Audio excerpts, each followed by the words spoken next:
Hey everyone, welcome back to the channel. So today we have a teardown video. If you watched the video of me talking about this failed vent valve that had gotten water in the system and basically took out the canister and everything, well, we're going to tear it apart today, and I'm also going to tear apart the filter. Figure, might as well show you guys all of that, and we'll just take it from there. So if you were curious about this, today's the day. Now you may have seen the video before, you might be seeing this video before that video, depends, but I'll try to get that video out first and then the teardown of these items. So let's go ahead and get started on this. So we have everything on our bench now. We're gonna just do the filter really quick. It has a really long line. I'm just gonna remove the clamp from here. So we're just working with the filter. Just slide that back, and I guess you can say just wiggle this bad boy off just like that. And yeah, we do have water in there. You can see it. I haven't opened this since I took it off the truck. Yeah, definitely water in there. Now this is just a hose, not really impressive. I'm gonna go ahead and chuck that because this is where the real stuff is at. Now these filters are really basic. It's supposed to help keep water, or nah, I'm not really saying it's gonna keep water out, but as long as it's oriented down, it won't get water in there, and it's supposed to keep dirt out. We have a plastic mesh, nothing real, crazy here. Just regular see-through mesh, and then they put this little foam piece in there, which you can see has actually collected a few little dirt things on there. See if I could put some lighting on it. Maybe you guys will be able to see it better. There's some specks of dirt in there. So beyond this, if you just remove this little filter element, we have a more finer, I guess you can call it, element in there. Now this one is green in color, so I'm assuming this has a tighter, thing on there. Now here's the thing, guys. This is gonna be funny. This thing is still soaking wet. This is like a sponge. Look at this. So this was definitely getting water, and it's fresh water. Otherwise, it would smell pretty bad. So basically, we have our housing. We have our, I guess you can say, tighter filter here. And then we have our more coarse filter. So we have a coarse filter and a fine filter, and that'll basically have the screen here. That'll keep the big stuff out.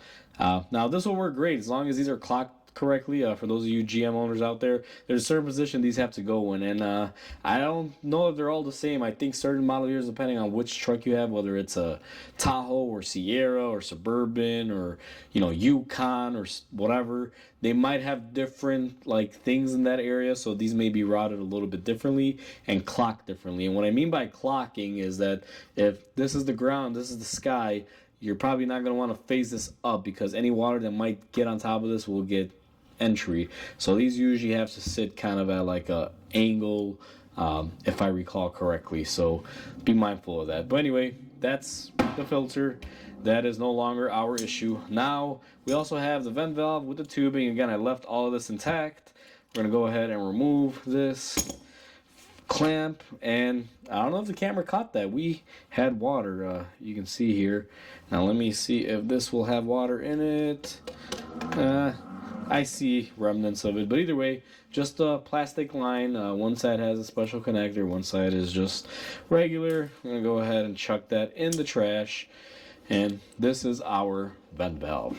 Now we're gonna tear this apart and see what's in here. Now I believe I've torn one of these before, but I want to specifically see this one, if it's rusted up in here. We're gonna go ahead and just pull up on these little tabs here and see if I can remove this cap. There's just these little fingers that hold it. Normally I don't really open these up, so I'm just gonna break these tabs because this is trash anyway, so we can get that tab to rise up there. Surprisingly, it didn't break. Wow, for being cheap plastic, it's pretty brittle. That's funny because I almost had it too. I was able to lift up on the tab, guys, and you saw it pop up. So let me see if I can just leverage this and get the other tab to play nice with me. Now I'm trying to keep this right side up so you guys can see. Look at all that. I don't know if you guys are gonna see it too well. See if I can get some light in there. You can see it's wet. There's like water in there. I don't know how well it's gonna pick it up. And then in here, definitely we have moisture and water. So let's keep poking the bear here. Inside of here, I mean, yeah, not a whole lot, just a bunch of dirt and stuff. Now we gotta separate the solenoid from like the chamber.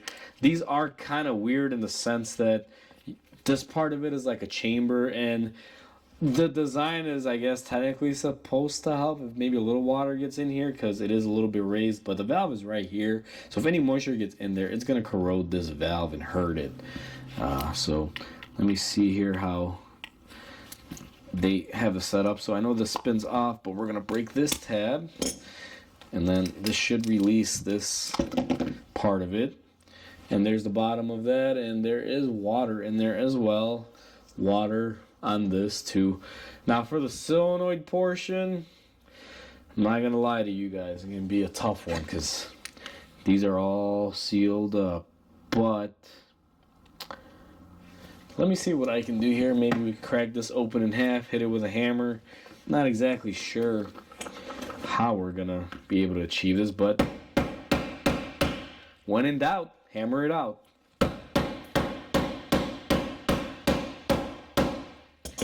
And it looks like we're getting it to crack open here. And we're going to get a glimpse. Now, I immediately, look how shiny that black piece is in there. And I don't know if you can see it on this white piece. We definitely have moisture in here. Let's take our little flathead. We can't get it, so we're going to go ahead and position this down. Now, there's a little flapper here and a spring that I'm trying to get out for everyone. Let me see if I can sneakily get in here with something and get this to function. There you go. There's our little spring, I guess you can call it, and our little valve that go in there. And then this is just airflow on the bottom. So nothing there.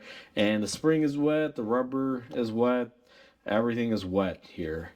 Then up here we got our little, this is what opens and closes. So the way this works is this is the piston, this is the little electronic motor, and depending on if it's activated or not, it'll basically enact the plunger. When the plunger closes up on this housing and seals it, you basically stop the venting. And then when you want to vent, it sucks it back up because it energizes the motor in here, therefore allowing the flow. And the way this works and is able to work is that you got your fresh air coming in here. You can see these are offset, and this plunger, let me get it back out of here, works in the sense like this, to where if you see it there, you can see it's open, and then when it does this, or sorry, when you see right there, the system is closed off, and then when he pulls it up, it's fully open. So it's basically blocking this bottom port. And do I dare do this? Let's see. So if you guys notice there, if I keep this firmly in place, no airflow comes up, but watch this. It releases. So that's how it works. And let me cut the camera really quick because this doesn't taste good. Alrighty, well, after tasting some fine Lake Michigan water and what I want to say is some salt from the snow removal, after spitting it up, I'm good. So let's go ahead and continue on with our experience here. So this part of it is very questionable. I don't know how or if I can get this off. Let's see here. Now, this whole motor assembly is encased in this plastic, and I don't know if I'm gonna be able to get it anywhere here, but we're gonna attempt to hold it, and then maybe I could bash this thing out.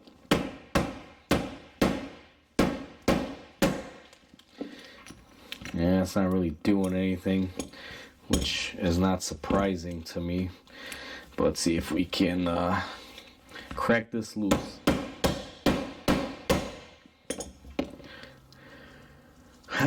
It's encased in there, guys, so I don't think I'm gonna be able to get too far here. The only thing, maybe, let me see, because this has like these little ear tabs, and I'm thinking if I bend these out, can I maybe pull the internals of the motor out of here? It's possible, I think. Oh, yeah, buddy. That seems to be doing something. So I can't remove it out of the case, but I can pull the little motor stuff out. So look at all that, guys. There's a... Whoops, sorry. I know where my camera was there. There is definitely water in here. Like a little air bubble. Now, the coil is in there. It's clean. This is fresh water because Lake Michigan is fresh water. And if it's been rainwater and stuff, anything that could have gotten in there through the road, it's usually fresh water with a little bit of salt. These are aluminum components, so they're not really corroded. I thought this would be corroded. I honestly wasn't expecting aluminum components in here. But either way, if water got in here, the electronics can get shot. There is a copper coil and windings in here. Let me see if there's anything else I can remove on here. It doesn't seem like it. I mean, basically, it's coil windings. You energize them, pulls the plunger up, which is attached to this piece. So the way this works, again, is this attaches to this, and basically pulls this whole assembly up. It's probably bad up here, but I can't get to there. So, yeah, I mean, my suspicions were confirmed. There is water in this vent valve, which is why it failed. That's why we were throwing the code. But it was a result of that filter not being clocked correctly. And I'm pretty sure that the canister of this vehicle is going to have water in it, which we're going to get to see that teardown. I might release these both in the same day because it's part of the same thing. But there will be a teardown video on that as well. So stay tuned for that if you want to continue to see the damage to this GM system that happened by water intrusion. So I'll leave you guys with that. So like always, comment, like, and subscribe because it helps the channel grow. Hope everyone has a wonderful day, and I'll catch you on the next video.